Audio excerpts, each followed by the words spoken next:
It cannot be understated how much these Hammer sets are phenomenal.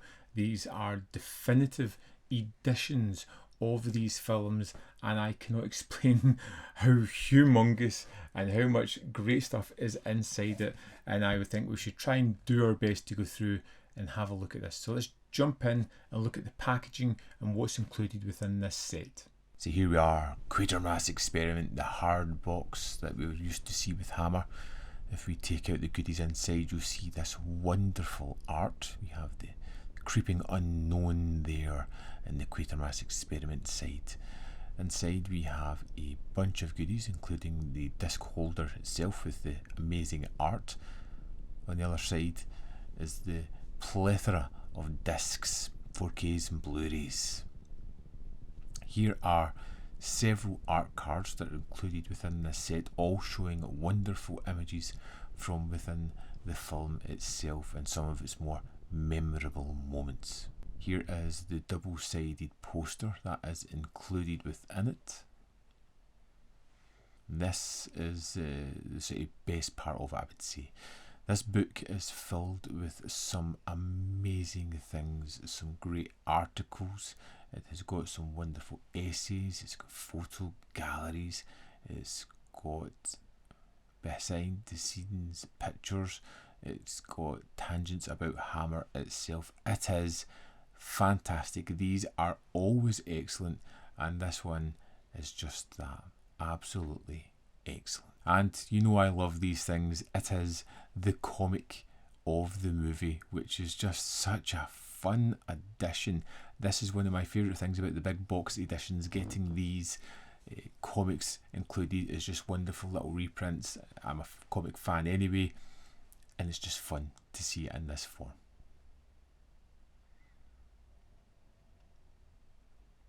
From 1955, The Quatermass Experiment is one of those movies I've seen a number of times. It is a fantastic science fiction movie where you can see the fact that it's low budget but full of wonderful ideas. It's all about an astronaut, Victor Carun, who returns to Earth in a crashed rocket. Alone, no other team members around him. The authorities save him.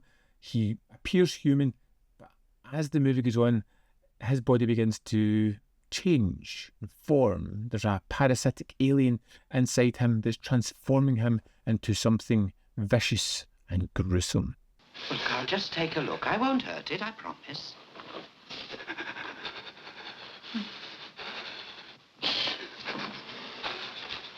It's up to Quatermass, played by Brian Donlevy, to help investigate and find Victor, bringing him back and solving the mystery of what actually has happened to him. It's saving Carun if he can, but ultimately saving humanity along the way. It's a race against time to contain one of science fiction's earliest cases of body horror, and it's wonderful. This growth on the face, half plant, half... Look at this. Look what it's done. The whole tissue structure is eaten away. I can't stress enough how this had to have influenced Cronenberg in one way or another. It's a movie that starts off as a wonderful science fiction story, you know, a crashed rocket, and that is a wonderful setup and a terrific scene at the start of the movie where there's lots of moving parts and it feels like a really important set piece, and it visually looks that way. But it's getting the character out of that, getting him into a hospital and watching the changes happen to this character, how he's almost losing his humanity as his body morphs into something never seen before. And it's just a wonderful tale. I remember the first time I saw this being so enamoured by the way it changed from a kind of typical science fiction movie I'd seen before into that body horror aspect that really became horrific. You know, of course, this is adapted by Nigel Kneale's beloved BBC serial. It exposes scientific overreach and institutionalised repression. Val Guest's direction is terrific here. The thriller unfolds with this methodical dread and a kind of fascination to what's going on at the same time. This is all we need to start the program with a swing. What's he talking about? Oh, no one must touch anything unusual they find in the streets. Don't panic. Just inform the nearest police station. They've been putting that out all day on the radio. Now, it has minimal gore, but it's filmed in such a way that it's just tremendous. They keep the strange and unusual twisting of body parts hidden for the main part. You see the reaction of people who finally get to see it, who are taken out by this monster. It has this kind of psychological tension that's going along with it. A singular alien presence that spreads throughout the serene British countryside. It's a wonderful idea, and they just nail that kind of anxiety and tension throughout the film. You camera one, plan up as high as you can. Now, what in the name of... It must be 20 feet across. There are moments where our astronaut, after having escaped, is on the run and is being helped by people. People are just stopping by and be like, yeah, I'll help you out. There's not a problem. Jump in here. You look as if you're in trouble. And it's these sequences where you really see some of the wonderful turning of tension and anxiety, because we know something is happening to this person. And we know the Good Samaritan is probably going to get an awful reward for their sacrifice. And it's that kind of sequence and those moments which really heighten that anxiety and tension almost to breaking point. It takes the space exploration and turns it into a nightmare. Cosmic ambition gone wrong. Reach too far and you might just find what you're looking for, but it shows you that quest for knowledge that we have. Quatermass himself, even at the end of the film, is fine with what's happened. Something has happened, they've dealt with it, and that is not going to curb his exploration or his search into the stars for more answers. In fact, as he states, we begin again. Is there anything I can do? Yes, Marsh. Gonna need some help. Help, sir? What are you going to do? Gonna start again. I just want to spend a brief moment talking about a specific scene right at the end of this one, because it has such an iconic finale. We've got the mutated astronaut rising in Westminster Abbey during a live TV broadcast. There are so many things going on. It creates one of cinema's most chilling set pieces. That is wonderfully done, and really bringing it into the homes of the public out there. I love the idea of it all, and it's just terrific. Now, as I said in this package, there is a lot which I kind of roughly touched on when we had the unboxing of it. Let's have a look at some of the extras on the disc as well. Here we are in disc 1 for the Quatermass Experiment. We've got the widescreen 16:1 UK theatrical version, and we have as the 1955 premiere with the Eric Winston Band Show. 2024 commentary featuring Toby Haddock, Andy Murray and Wayne Kinsey. Then we have the full screen 13721 as filmed version with a 2024 commentary featuring Stephen Bissett and a 2003 commentary featuring Val Guest and Mark Sairn. Next we have The Legend of Nigel Kneale Part 1, which runs for 42 minutes 32 seconds, and it has Toby Haddock talking all about his love for the film, interviewing people, finding out all about Nigel Kneale and his career and what brought him to this point and how he affected so many people, and you can tell that this is a real labour of love. Next we have the Eric Winston Band Show, which runs for 29 minutes 22 seconds and basically just a kind of musical half-hour entertainment. And we have the trailer for that, which is 1 minute 8 seconds. You have the censor card, which is 14 seconds. We have Monstrous, which is 5 minutes 53 seconds, and it's Stephen Bissett on Phil Leakey's makeup effects and a little bit of his writing being read through it as well. We have the Super 8 Cut Down 1, which is 26 minutes 48 seconds, which is one of the longest Super 8s I've came across as such. And being that the film is not that long, actually encapsulates a lot of good detail. And then we have the Super 8 cut down 2, which is mute, and that is 14 minutes 1 second. And we have the German titles, Shock, which run for 1 minute 10 seconds.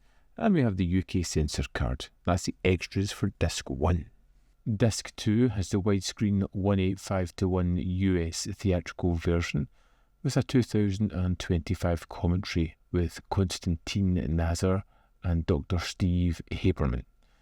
Unstoppable is 37 minutes 1 second, and it's all about the people that came together to create the Quatermass Experiment, how their careers led to this point, how it was a defining moment for everybody involved. We have the Creeping Unknown trailer, which runs for 2 minutes 10 seconds. We have the trailer in widescreen, so it's the same runtime. And again, we have the trailer without any text. We have the alternate US titles for Shock, which runs at 1 minute 10 seconds. Then we have an absolutely fantastic Val Guest 2000 interview, which goes on for 1 hour, 5 minutes and 15 seconds. Next, we have Val Guest, a 2003 interview, which is just a short 7 minute 52 second video.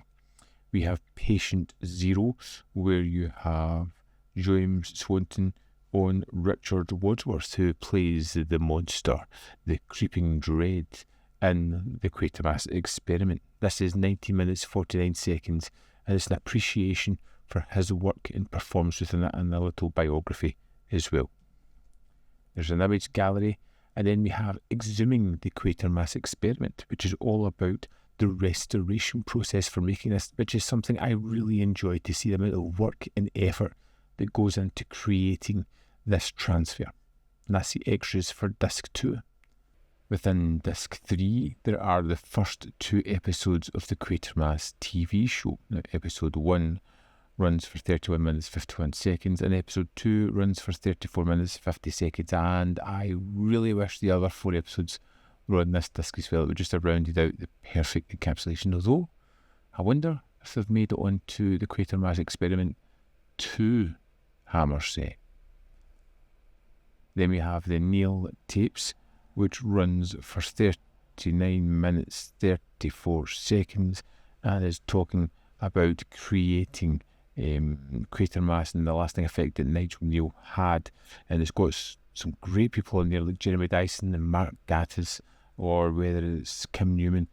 Everybody just fanboyed out about this great guy. Then we have Cartier and Kneale in conversation, which is 11 minutes 2 seconds. These were the 2 scriptwriters for the BBC at the time when Quatermass was made. Then we have Making Demons, which is the special effects team talking about their ridiculously low budgets and how they tried to make things work back in the day, talking about their first project from like 1984 onwards.